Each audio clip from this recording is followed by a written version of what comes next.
Okay, it's time for a new how to play video for Fortress of Terror.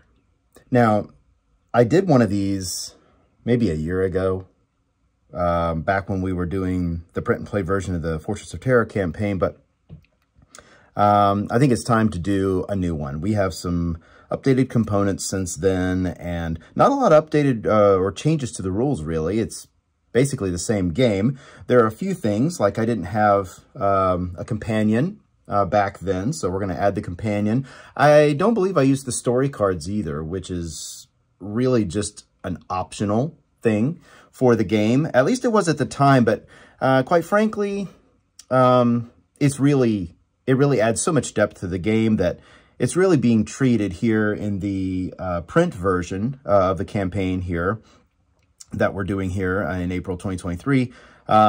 Really, as moving forward, the story cards are just a main aspect of the game. So, of course, you can leave them out. It may even be recommended to leave these out on the first time you play the game, so you have one less thing to think about, as they mainly add depth to the game, as you'll see here as in the playthrough. But without any further ado, let's just play the game. And I'm not going to do a lot of rules explanation. That's covered elsewhere. But let's go ahead and go through. Now, I put this little cheat sheet card here. And let me go ahead and say up front, any of these components you're seeing here, all of these components are from the Game Crafter version. Here's the lid of the box. As you can see, it was really a nice production. The Game Crafter did a great job with this, and so I'm grateful for that. And they were able to make the game available to those right away who wanted the print version. So this has been great. But this is the version of the components you're seeing here are from the Game Crafter. These components here are not necessarily the way they're going to look for the final print version. We're making a few tweaks, probably not a whole lot of major overhauls. One of the stretch goals will be for these adventure sheets to be upgraded in their look. So, and there's some things, but I'm getting way off topic. Let's play the game. Here in the round summary, you can see how the round is laid out. And so I'm leaving it here in the corner so that hopefully you could kind of zoom in and look at it as I'm going to see what's happening. So I'm going to leave that right there, and I will try to refer to that as I think about it. All right, so for setup, I've already shuffled these decks. I've chosen Halophane, the Trail Master, who is actually the first companion you're going to use for Fortress of Terror. Of course, the cool thing is you can actually later start taking some of these other companions and using them as a mix and match for these different modules to kind of see how they interact with them. Wouldn't that be cool to be able to throw them into the modern and sci-fi sets? Nah, okay, getting too far ahead. Let's do, the only thing I haven't done for setup here is I haven't rolled the Doom die. Let's roll the Doom die. We have a 10 is where we're going to start. All right. I'm going to use this handy dry erase black marker here. It works pretty well. It's not the brand that's going to come with the game, but I just thought I would say that. All right. So we have a 10. So we're going to start here. Halophane starts face up, and we can use his ability when we want. We start with no relics, and the story cards face down. We'll be drawing these after we roll dice in phase 1. So phase 1, look how quickly the setup happened. It really wasn't much. You just didn't see me shuffle. That was about it. All right, so let's go ahead and we're going to roll our dice pool, and let's see what we get here. All right, so we have 3, a 2, and a 6, and a 3, and our luck die is a 2. All right, after we've rolled the dice, next it tells us we need to draw a story card. So let's go ahead and do that. Let's see what we get. And if you'll notice, this is Fortress of Terror, so these cards match the module I'm playing here. So the text is going to make sense. With only a slight crumbling sound to give warning, a large pile of rocks falls into your path, missing you by an arm's length. Effect, none. Okay. So nothing's going to happen with that. All right, well, that's good news. All right, well, we know that we're starting here on the start space of course, here, Brahm's Garden, because this is Chapter 1. Chapter 2 is down here. We're not going to interact with this until after Chapter 1 is finished. This video is only Chapter 1, by the way. All right, so let's start right here, and let's make our first move. So we're in Activate Dice phase here, so activate the dice one at a time. All right, well, I have a 10, and I know this one's going to be, Braum is going to destroy this relic here at the end of the round. Is it worth trying to get over there and get that? Well, that's always the questions you have to wrestle with. I mean, I don't know. I'm not going to get all the relics probably, so let's see. Let's just do... We have a 6 here. Do we want to go up or do we want to go down? Left or right? We could go 3 and 3. Nah. Let's go up. Let's go up to the 11. Well, let's go down to the 12. Why don't we do that first? So I'm going to spend the 6 die, and I'm going to go down to the 12. What do you mean? Well, 1, 2, 3, 4, 5, and I'm going to hit the trap. Do I want to do that? You know what? The 6 is actually going to make me hit the trap, so I'm going to take this back. You mean you can do that? Yes, it's a solitaire game. You can do what you want. If you want to be really strict and say, nope, I already did my 6, well, fine, you do that. But I'm not going to do that. I'm going to move this over, and I'm going to, okay, so I've got a 3 and a 2. The 2 is going to modify the 3 by adding 2 to it to make 5. Okay, I could have subtracted to make it a 1 if I wanted. But let's make it 5. That way I can land on the 12 without hitting the trap. This is all about managing this dice pool.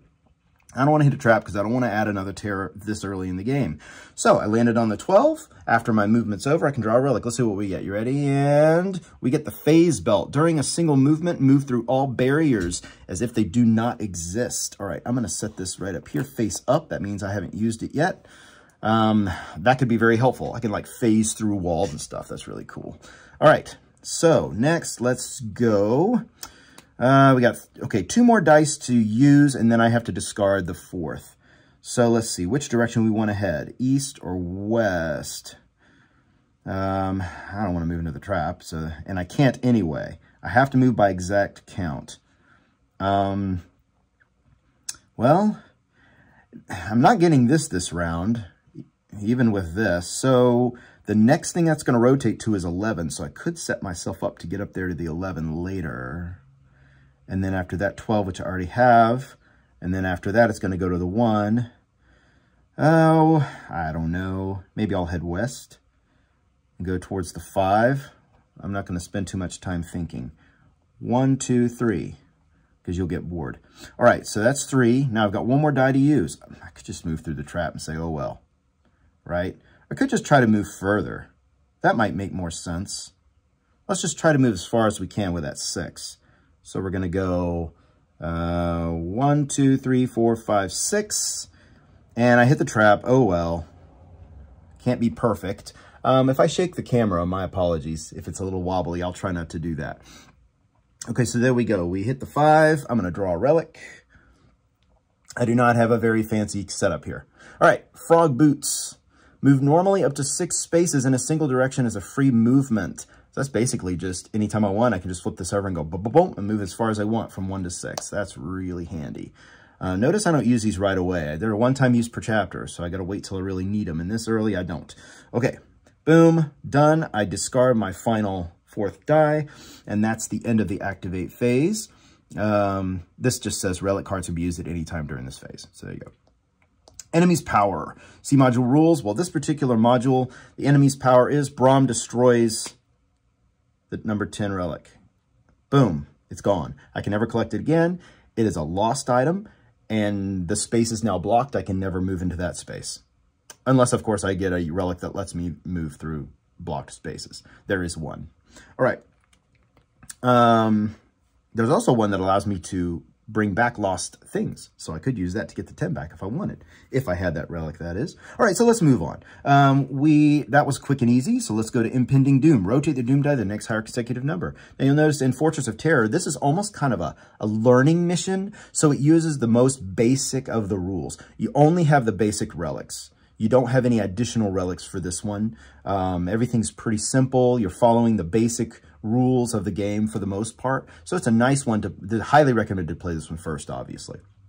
All right, that's the end of phase of round 1. So now we immediately start with round 2. We're going to roll dice again. So let's get these. We do not roll the Doom die again. That is only rolled at the beginning during setup, and then it just rotates. That way you know where it's going in this mission. You always know where it's going next round, so you can plan and strategize. By the way, what does Halophane let me do? Well, once in the chapter, I can discard any 2 dice from my dice pool, and I can move the amount shown on the Doom die. So I could truck it across the map this round if I wanted. Up to 11 spaces, or not up to, but exactly 11 spaces. So if I really wanted to, I could do that kind of thing. But it may not be mitigated by the luck die. So he's going to help me use the Doom die to move. So that's what's cool about him. Enigmatic Ranger can interpret the enemy's movements and offer alternative paths. So that's kind of cool. All right, so let's see what we'll get in round 2. I'm going to roll. Here we go. We've got these. And now we're going to draw a story card. Ooh, this is going to have an effect. Let's see what it is. An eerie wind blows around you, carrying the chilling sound of laughter that cackles menacingly from an undeterminable direction. Optional effect. Now, optional effect means I can choose whether or not to do this effect. Okay? Move 3 spaces. You may change directions any number of times. Oh, that's nice. And then increase the terror track by 1. Okay. Well, do I want to do that? Oh, you know what I forgot to do? In this particular, during enemy's power, I'm supposed to check off the terror. I did not do that. In every mission, or every adventure, every chapter, every module, they have different rules on these. And if you've looked at the rules, you understand that. If you've tried this, if you're a PMP player, or if you've played this one, you know each one's different. But right here, see module rules, okay, enemy's power. Well, I did mark this off, but there's one thing I forgot to do in this particular chapter, and that's I also have to add 1 to the terror track every round. My mistake. All right. So, if I go back and do the optional effect here and take this story effect, I can add 1, and I'm going to do it anyway. What's bad about the terror? Well, in this chapter, if I get to the skull, game over. So I don't want that to happen. Why are there 2 skulls? Well, you can use the last 2 spaces if you want an easier game. If you're still trying to learn the game and if you find it a little too difficult, you can do that. Most chapters don't have that easy. It's just for this one. All right. So let's see. I'm going to go ahead and take that by moving 3 spaces. I added the terror, so let's go 3 spaces. 11's going to disappear this round. What if I go 1, 2, 3? Then I can go 1, 2 with that die. Ooh, that's a perfect. Let's do it. So I'm going to go 1, 2, and change directions, just like that says. And then I'm able to grab the 3 relic. The only reason there are numbers on these relics, and you see there are no numbers on these relics for Chapter 2, most of the time there are no numbers because the relics are randomly generated. You draw them.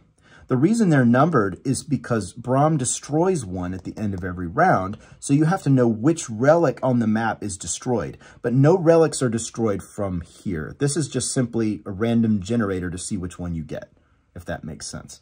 Okay, so I'm going to draw the relic, boom, and I get the luck ring. The luck ring lets me re-roll any number of dice in your dice pool once or change 1 die in your dice pool to any number. That's really handy.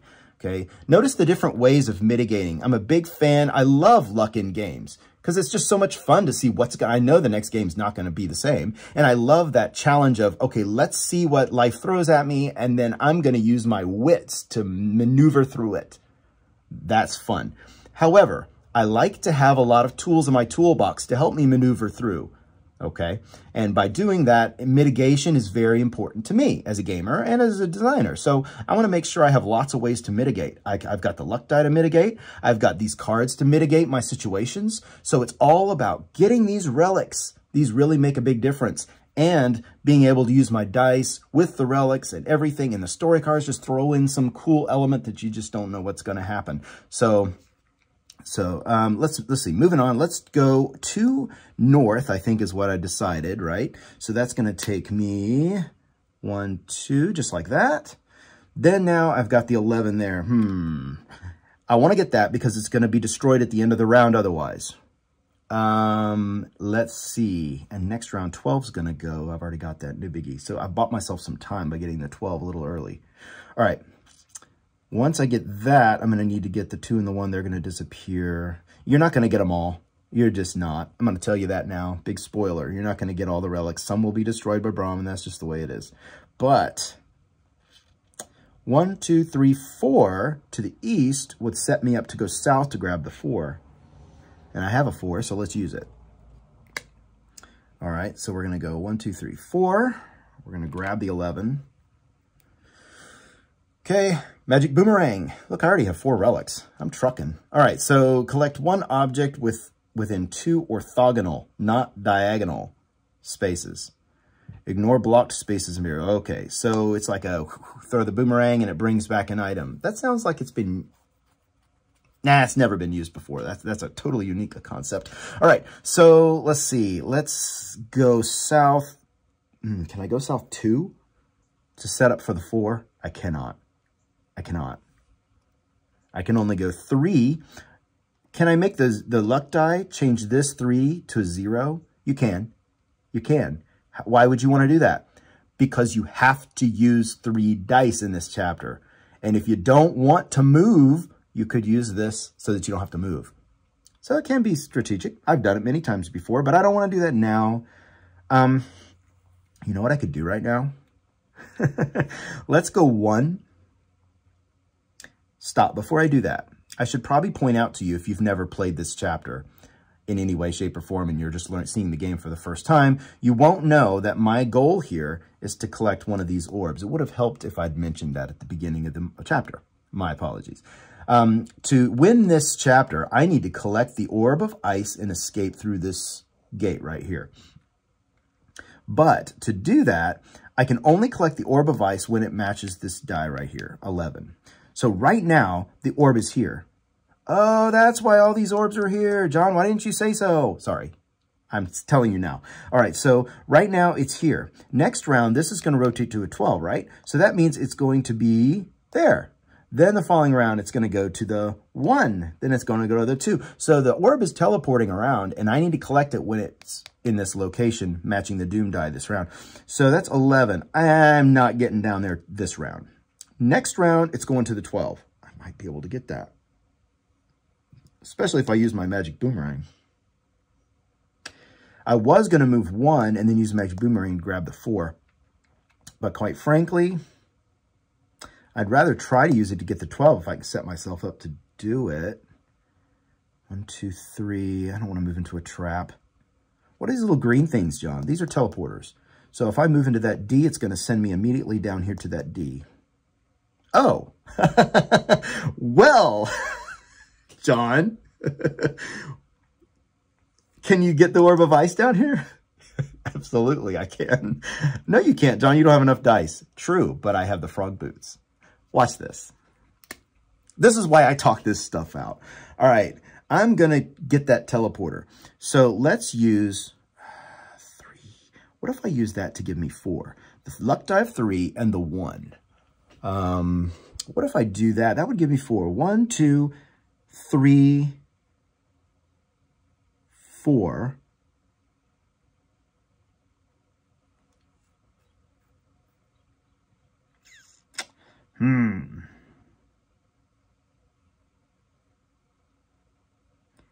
Well, I hate to use the frog boots. Then I'm going to really be trapping myself, quite honestly. Well, but I have the phase belt. If I really get stuck, and the luck ring. Let's just do it. You just got to take risks in this game. All right, so 4. I'm going to go 1, 2. Sorry for my scribbly. I'm trying not to shake the table. 1, 2. Now, that's 2 spaces I've hit the teleporter. My 3rd space is to teleport to that space. That's 3. That counts as a movement point. And then my 4th, I can exit the teleporter in any direction I want. So I'm going to go south because I don't want to hit the trap. I'm out of dice. I have to discard the 4th, right? Well, before I do that, and then this is going to teleport away and I've wasted, right? No, I've got the frog boots, which will let me jump, theoretically, up to 6 spaces. So I'm going to jump 1, 2. Do I want to go 2 or do I want to go? I'm going to go 2 spaces. Why am I going to go 2? Well, here's why. That leaves me here, which gives me a little more flexibility to just go north or west. If I, well, But if I'm here, I could go north, west, or east. So actually a 1 space might be better. I don't know what I'm going to roll next round. So I'm going to go there, collect the Orb of Ice, check. Now, all I have to do to win is to exit through the north. But before I do that, I want to get as many relics as possible. Why? Because the relics will go with me throughout the rest of this module. There are 4 chapters in this module. So I win, I take all the modules, all the relics I found, take those to chapter 2 with me. Then if I get any of these extras, I took those with me to chapter 3 and then to chapter 4. So and that chapter 4, you want a lot of relics, because if you don't, it's going to make it a lot harder to defeat the big boss. You also get a point at the end of the game for every relic you have, so you want to try to get a lot of those. Okay, not to mention their powers are awesome. All right, so here we go. We're done. I discard my 4th die, and let's do the enemy's power. So enemy's power 11. Relic 11 is destroyed, but look, I've already collected it, so it's not destroyed. Okay, and I've thwarted his plans on that, and now I've also collected the orb. So that's fantastic. So now nothing happens with the enemy's power except he increases the terror up to 4. Now let's rotate. Using Impending Doom, we rotate the Doom die to the next higher number. Now it's a 12. Okay, so now 12 is going to be destroyed at the end of this next round, but I've already collected it. Nope. And I've already collected the orb. So this round is not going to matter at all. Unless, of course, I choose to use Halophane during this round to use that die with his power. I'm not sure I want to move 12, although that could be handy if I use the Phase Belt. Anyway, let's see what we get. Round 3. I'm only on round 3? Okay, let's roll the dice. Ooh, got a bunch of low numbers. Low numbers can be really good. They help you squeeze through tight spots.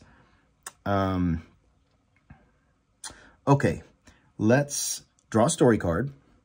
No effect. You sense a presence very close, as if it's following you. Suddenly, you hear and feel heavy breathing right behind you.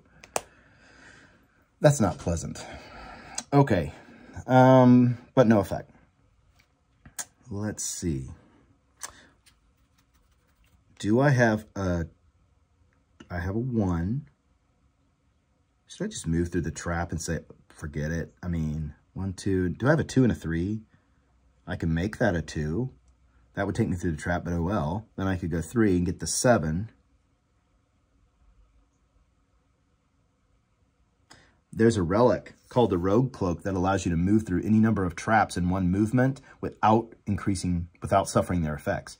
Wouldn't that be nice if I could get to 7 and then use Halophane to truck it 12? Oh, I can still do it. I'll just hit a bunch of terror. But I might still be able to get out. How far is that? 1, 2, 3, 4, 5, 6, 7, 8, 9, 10. It's exactly 12. Watch this. Watch this. Okay, this is cool. All right, I'm just going to hit a bunch of traps, folks. I hope I don't regret this.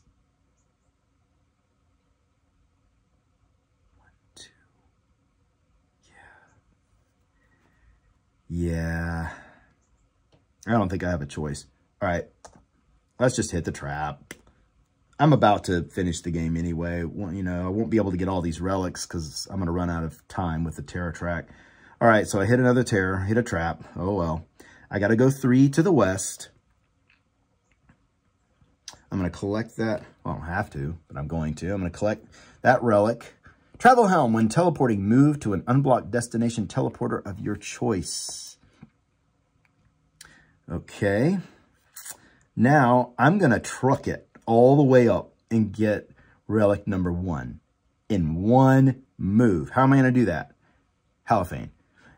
Discard any 2 dice from your dice pool and move the amount shown on the Doom die. All right. At the end of every round, you have to, when you're activating dice, in this chapter, you can only, and typically, you activate your 3 dice, movement dice, then your 4th you must discard. But when you have an option to discard any number of dice from your dice pool, you're not required to leave 1 to discard later. Therefore, I can simply discard both of these. Basically, I can only activate 3 dice per round.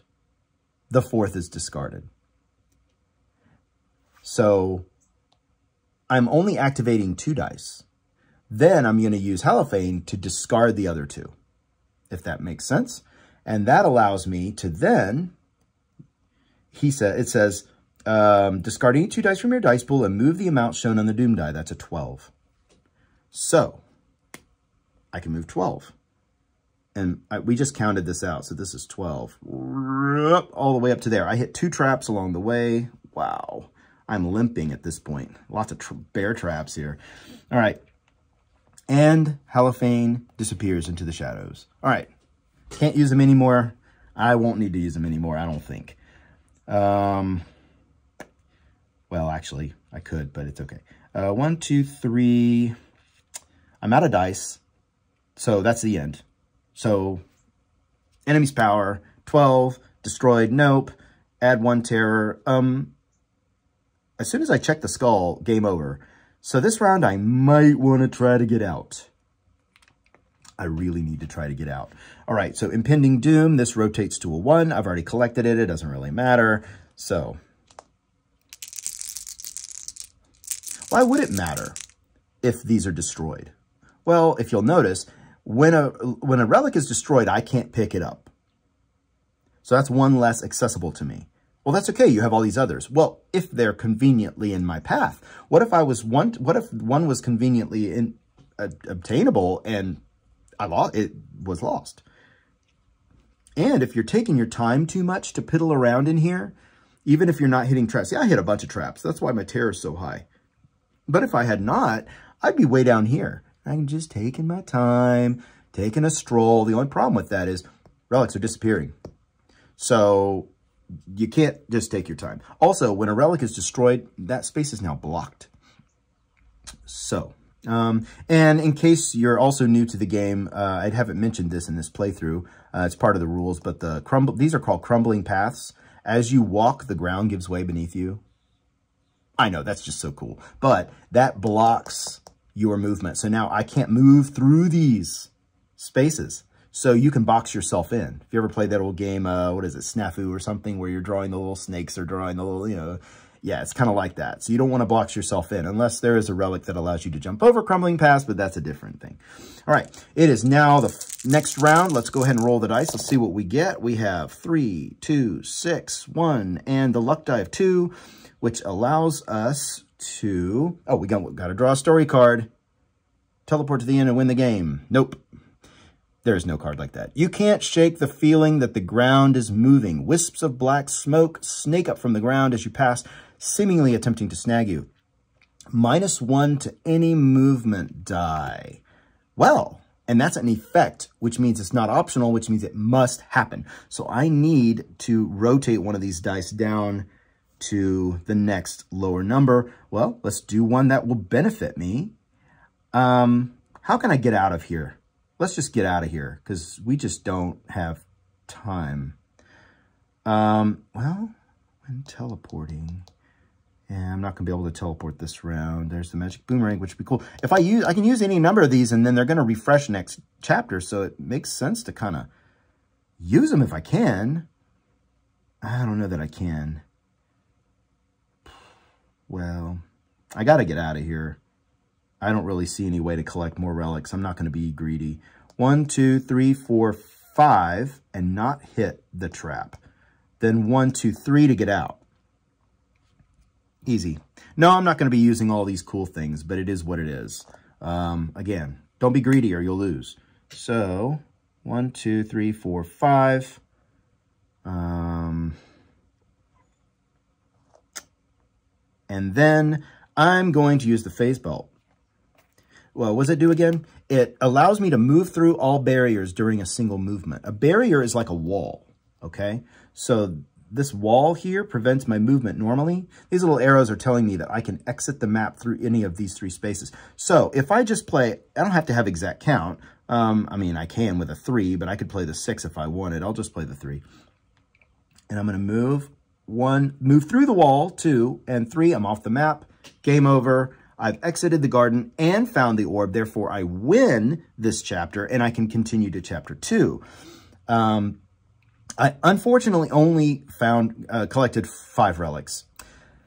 I didn't play optimally, probably. I have collected 10 relics before. I don't know that I've ever collected 12. I don't know that it's possible. It might be. If somebody ever does, I'd love to hear about it. I have not gotten all 12. I think the most I ever got was 10 in a playthrough. And I've played this garden, 100, 200, I don't know how many times I've played this. But I think I've never gotten all 12. Good luck. Tell me if you do. All right, so we're off. Done. Chapter's over. Brom is grouchy now because I got through his crazy garden. So now I'm going to be moving forward. And of course, the book is kind of cool how it, here, let me grab and I'll show you. Here's the book. You get one of these books with every module. So here we go. There's some flavor text, of course. So once you get out of the garden, you now pass through the creaking gates just before they slam shut behind you with a rusty clang. Firming your resolve, you step forward into the evening mist permeating the blasted landscape before you that once served as a courtyard surrounding the tower. The tower itself looms before you, and you wonder how you will gain entry into its forbidding halls. Suddenly, the ground underneath you gives way, and you tumble helplessly into the darkness. Somehow you are unscathed, and as you gain your bearings, you can see in the dim light that you are in an underground crypt. A strange diagram is scrawled on the floor beneath you, depicting what looks like 4 antique locking mechanisms and 4 pale green stones. Terror begins to grow within you moment by moment. Will you ever escape? So that sets you up for Brom's Crypt. And you're in the middle, and you're going to have to escape the crypt. But as you will see, and we'll do a playthrough of this chapter here very soon. I'll be back, and we're going to continue with these. We will be flipping them over at the beginning of the chapter, which to reset them so you can use them again. Halifane will also join me again, and all that good stuff. Now, the story cards, we'll add some new story cards to the deck that are specific to this chapter, and we'll add a couple more relics to the deck that will now be available to us if we draw them. So, cool stuff will happen. We'll be back soon with Chapter 2. And hey, we won. Let's see what happens next. Thanks for joining me. Hope this is really helpful to see how this game is played. We'll see you soon in Chapter 2.